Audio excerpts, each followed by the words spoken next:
this one is insane. Not insane because it really is common. Everybody knows about it, all right? Except for the people who've been pretending like they never heard of it before. Anyway, this is what's going down. A judge ordered the Harvard University to do a study. This is recent, just recently came out. And they were tasked with this study to explain why Massachusetts blacks and Latinos incarceration was so high. A 4-year study came up with one conclusion, why it's so high. Systemic racism, man. This just came out. Systemic racism, something we already knew. In 2016, Massachusetts Supreme Court Judge Chief Justice Ralph Gantz asked Harvard researchers to take a hard look at how we could better fulfill our promise to provide equal justice for every litigant. Here's what happened. The Harvard researchers gathered raw numbers from nearly every government agency in the state's criminal justice system, examined the data, and researched the desperate outcomes to reach a conclusion.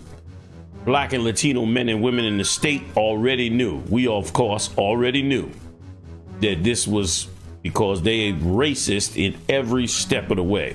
Harvard Law Criminal Justice Policy Program found that blacks and Latino defendants in the state received more severe charges, harsher sentences, and less favorable outcomes than their white counterparts. What, isn't this something else?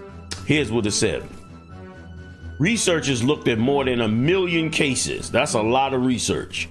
From the initial charges through the conviction and sentences, and discovered disparities that blew their minds. Harvard now, y'all. White people make up 74% of the population in Massachusetts, while accounting for 58% of the cases in their data. So out of 74% of the population, 50% of the million people that they studied, 58.7 to be exact, were white people. Way past half the crimes were done by 74% of the population. That's pretty high, the study explained. Meanwhile, black people make up just 6.5% of the population of Massachusetts, but account for 17% of the cases. 17% of the cases, but check out how it goes down in the end. Imagine that. White people are doing way more crime than black people. Black people, 6% of the population, doing 17% of the crime. 74% of the population doing 58% of the crime. Way more crime being done by them than us. However, researchers found those numbers are the result of a criminal justice system that treats blacks and Latinos unfairly on every level. Every level we dealt with unfairly in this empire, man. Which is why, again, you know what I'm gonna say. Our return is everything. Cops in the state are more likely to stop black and Latino drivers and search or investigate black and Latino residents. Search and investigate black and Latino residents, even though 58.7% of the crime are being done by white people. 17% by blacks, but they way more likely to be searched and investigated. Police charge black and Latino suspects with infractions that carry harsher penalties and are less likely to offer a plea deal or pre-trial intervention. Judges also sentence black and Latino defendants to longer prison sentences, which show you the judge sitting up there hates you too. Once again, in a system like this, how could we ever believe that we could get some kind of righteous justice? Check it out. The study also found the average white felon in the state has committed a more severe crime than the average black inmate. So you looking at them like they not the monsters when these people have doing way more severe crimes than black people ever could do. The latest on Dylan Roof's murder trial, prosecutors revealed chilling images of him before and after his attack on an African-American church where he shot and killed 9 people. ABC Steve Osunsami has the latest from Charleston. Jurors are getting to see this admitted racist and accused killer at target practice. Police say 22-year-old Dylan Roof recorded himself at home using the same .45 caliber Glock he's accused of using in the shootings at this historic black church. Families of the 9 people he's accused of murdering at a Bible study sat in shock as an FBI agent testified that Roof went and staked out their church several times in the months before the killings. Police say a GPS device in Roof's car shows he drove from his home in Columbia to the church in Charleston in December of 2014, twice in February the next year, again in April, and then twice in May. So you looking at them like they not the monsters when these people are doing way more severe crimes than black people ever could do. A slew of men maimed or murdered from Michigan to Ohio to Virginia. The serial slasher case has both scared and spellbound entire communities. The suspect in the 14 stabbing assaults in our community has been apprehended. As investigators laid out details of a violent crime spree and the luck, timing, and tips that led to a capture, they're learning more by the minute about the suspect, Elias Abu El-Azam. He is an Israeli citizen here legally with a green card, a 33-year-old with past run-ins with the law. What they don't know is the motivation for allegedly taking out a knife and slashing so many strangers, like 17-year-old Etwan Wilson. That's a question I want to ask him. Why? I ask myself and I ask God why, but everything happens for a reason. Etwan's story is the same as the others. He is alone in the middle of the night on an urban street when a stranger drives up asking for help with his vehicle or in some cases directions and then starts stabbing. This long one is from where they open me up. This work on your organs, right? Yep, my heart, liver, lung, diaphragm. He got all of that. That Etwan survived is nothing short of amazing. 5 other victims did not. The tally of victims grew, 14 in Flint, 3 more in Leesburg, Virginia, 1 in Toledo, Ohio. So you looking at them like they not the monsters when these people are doing way more severe crimes than black people ever could do. He's known to the world as the Golden State Killer. Handsome, a respected cop with the Exeter, California Police Department. But looking back, there were telltale signs that something wasn't right. For instance, D'Angelo's interest in slasher movies, like the Texas Chainsaw Massacre. Wow, the excitement involved in his face and his clenched teeth at this horrific scene on TV. So when he would watch these horror movies, you saw him get physically excited? Yes. Like a movie villain, D'Angelo would also taunt his victims over the phone.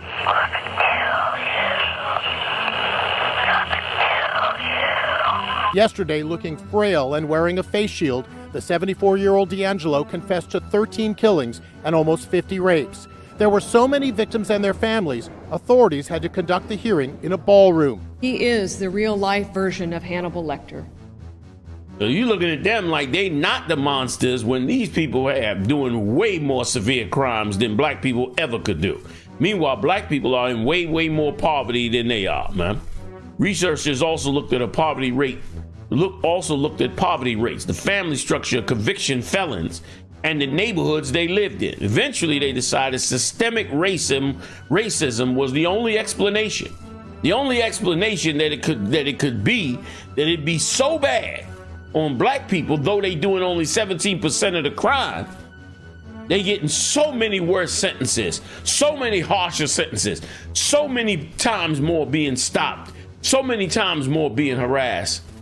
Meanwhile, they only 17% of the crime, but catching it every minute, and only 6% of the population. Let's get some more. Here's what it said. Researchers initially thought it was because black suspects commit worse crimes than white people, but the data disproved that assumption. They don't do more crime or more severe crime, you understand, than their white counterparts. The data disproved that. They also thought prosecutors may be overzealous when it came to convicting violent cases, but the data debunked that theory as well. They went by the numbers, man, and told that this is the same thing that went on in Jim Crow is still going on today. They just haven't come up with a name for it yet. But it's the same thing. It's the same evil that had been going on for so long. Let me get a little bit more. Here's what it says.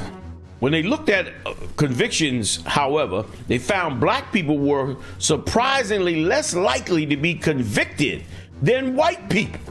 They looked at the data and said, wait a minute, less black people are convicted than white people. And you know why that is?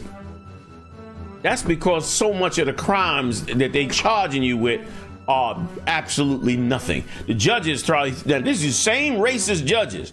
The crimes they charging us with is so bad and so frivolous that the judges are throwing them out. Basically, a white person has to have done something egregious to be charged, while a black person just has to be in the wrong place at the wrong time. You in the wrong place at the wrong time, or you somewhere where they feel like putting a conviction on somebody, then that's it for you. You done.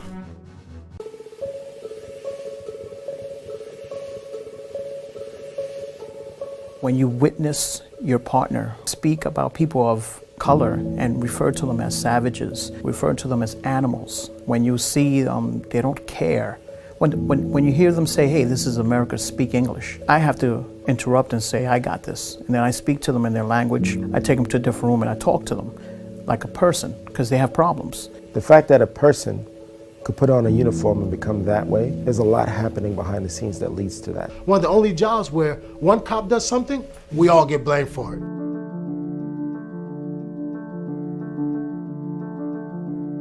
I grew up in Spanish Harlem. One day I was coming out of church and with my friends, these cops, they came up to us, plain clothes. He took his gun, kept it drawn, and went to my friend Corey's face and put it to his face and held it there. His partner was looking at him and walked away in disgust. I promised to myself, if I ever become a cop, I will never be like that cop. The cop that walked away from his partner, that didn't say anything.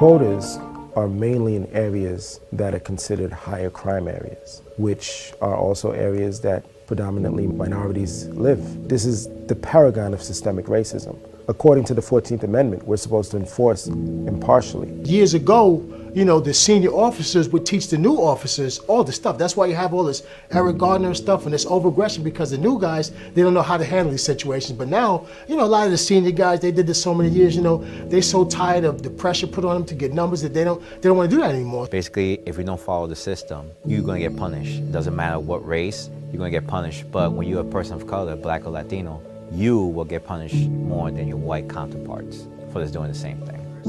In other words, it's often called broken windows. Let's issue summonses for lower level offenses, the idea being to stop higher level crimes. However, what happens is that when you issue or use quotas, which are now illegal, the rights of citizens are often violated. They went by the numbers, man, and found out, told that this is the same thing that went on in Jim Crow is still going on today. They just haven't come up with a name for it yet. But it's the same thing. It's the same evil that had been going on for so long. Let me get a little bit more. Basically, a white person has to have done something egregious to be charged, while a black person just has to be in the wrong place at the wrong time. You in the wrong place at the wrong time, or you somewhere where they feel like putting a conviction on somebody, then that's it for you. You done.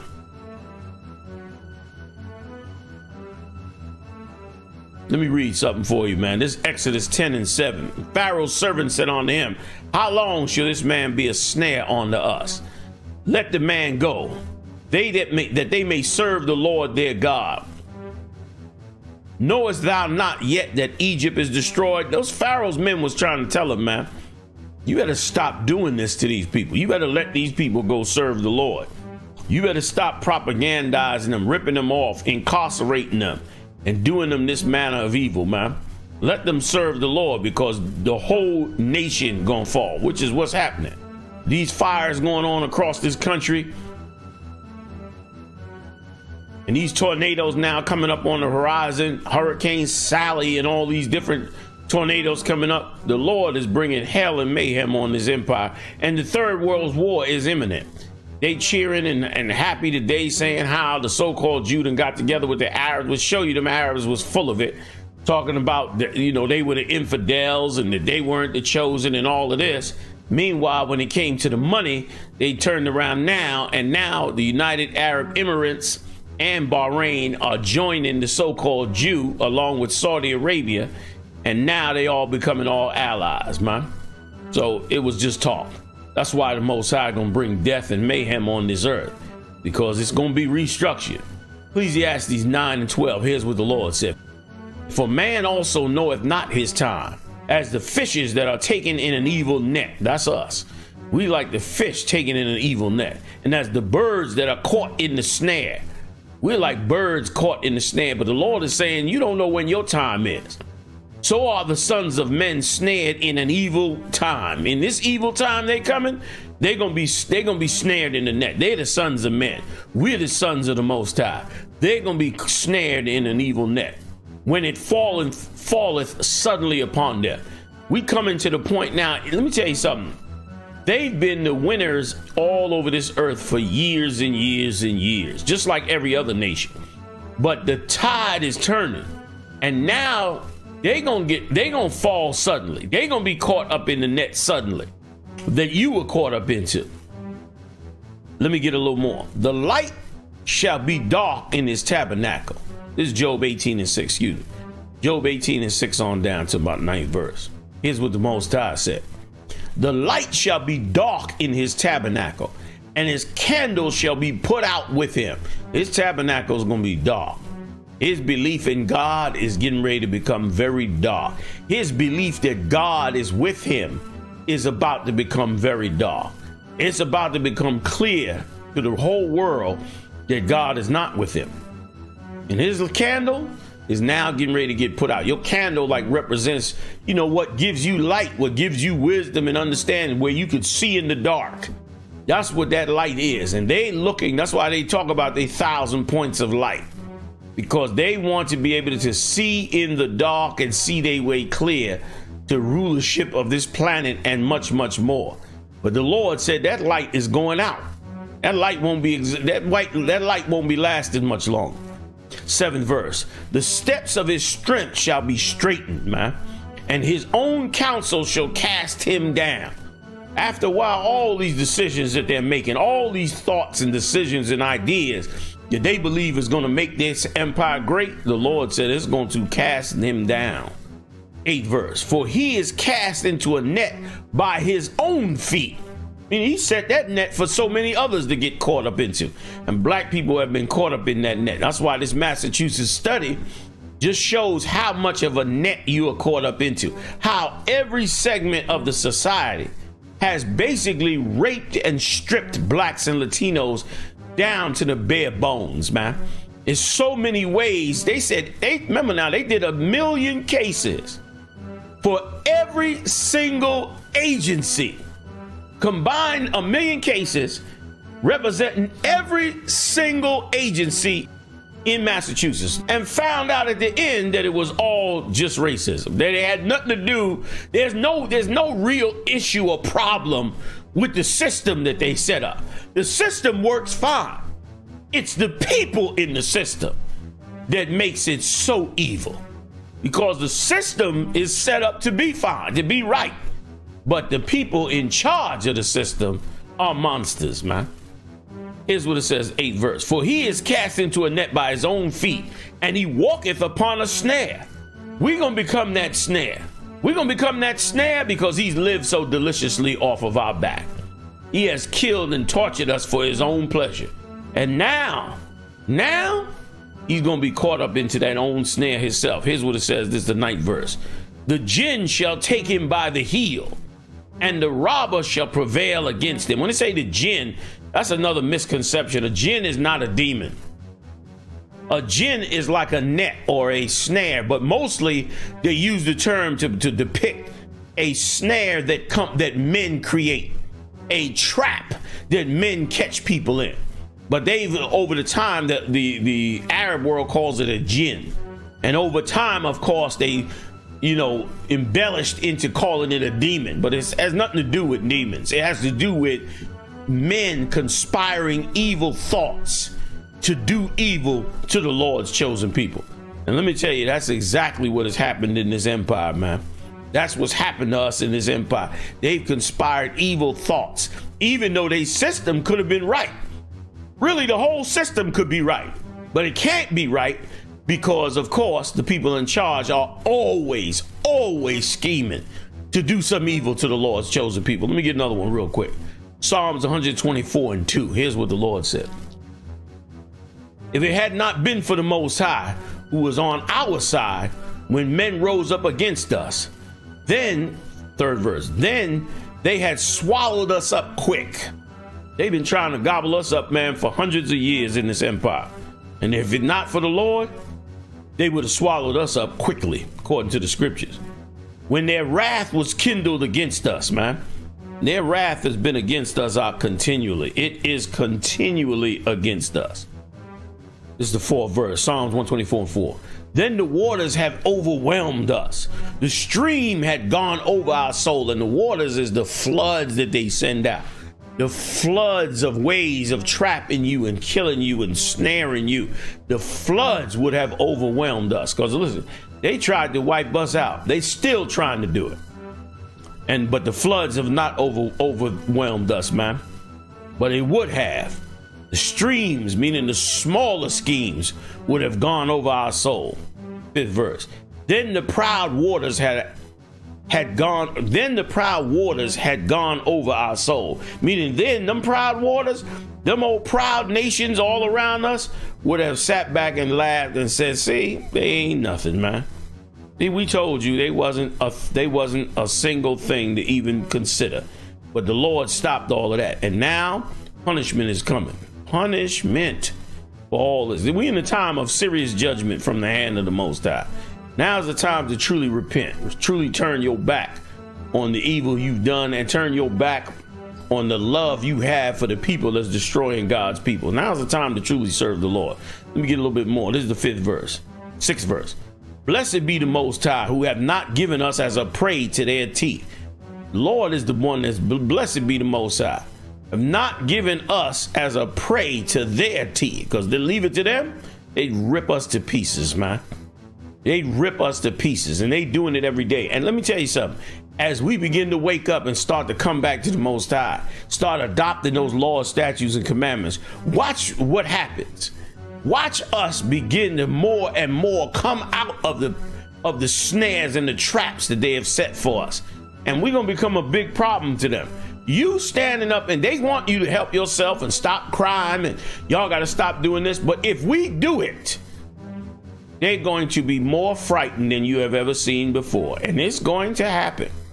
The only problem is when it does happen, many of you are going to follow after these wicked paid whores, your Christian preachers, which is where the problem is going to come in at. The problem is going to come in at you're going to turn around and want to obey those Christian preachers and politicians. And as a result, you're going to help destroy us again. But Lord, allow this time, this won't happen this time. This time, we'll go forward and do the will of the Lord. Here's what it says. Psalms 124, 7th verse. Our soul is escaped as a bird, out of the snare of the fowler. And that's just like it. The fowler sets all kinds of traps to catch a bird. He got nets and all kinds of things. But the Lord said that our soul escaped them. And we escaped them because we got Yahushua, a black man, a king, whom we serve. And because of it, he sent Yahushua to show us the way how to not get caught into this snare, into this fowler's hands, man. Middle of 7th verse. The snare is broken and we are escaped. Oh, that's such a beautiful line in that scripture. The snare is broken and we've escaped. They're broken now. And the Lord gonna break them even further. And we're gonna escape. And this world will be ruled by Yahushua. Let me get one last one. Psalms 124, this is the 8th verse. Our help is in the name of the Most High, Yahweh Bahashem Yahushua, who made heaven and earth. That's where our help is at. Our help is in him. Our help is in trusting in the Most High and looking now in this time of judgment and making sure that our head is together on the law, statutes, and commandments and the faith in the Most High, despite what we see going down around us, because we're going to see all manner of hell and mayhem. I turned the news on this morning and they talking to white people down in that hurricane area in Mississippi. And these are the people that treated black people to this day so horribly. I mean, horribly treating black people. But now, of course, the news is out there showing nothing but love and sympathy on them when they treated us so horribly for so many years. Their judgment has finally come, man. Hey, I'll see y'all on the next one, fam. Y'all stay strong. I want you to stay strong in the spirit of the Lord. Hey, listen, if you like this tape, hit the like button and share it, man. Hit the share button. Everybody share it to their own personal Facebook accounts. Share this video, man, to wake up brothers and sisters all over this earth. Hit the like button. Check me out Monday night. I'm live every Monday night. I bring the heavy hitters in. We do it up live right on this same channel. I'll see you